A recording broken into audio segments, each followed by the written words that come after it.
Ayam lodo merupakan makanan khas dari Tulungagung, Jawa Timur. Kata lodo dalam bahasa Jawa berarti empuk sampai dagingnya sangat lunak.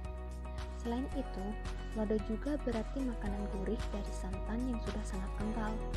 Secara umum, cara memasak ayam lodo ini adalah menggunakan ayam kampung bakar atau panggang yang dimasak lagi dalam santan dengan bumbu mirip kari pedas. Karena dimasak sangat lama dengan api kecil, biasanya menggunakan kayu, bukan arang ataupun kompor gas. Hal itu akan mengubah santannya menjadi kental dan kering. Ciri khas ayam lodo dari Busri yaitu ayam goreng yang diberi santan kental yang khas dipadukan dengan rempah-rempah pilihan.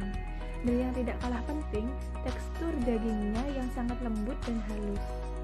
Cita rasa ayam lodo ini cenderung pedas, sehingga sangat cocok untuk yang menyukai makanan yang menggigit lidah.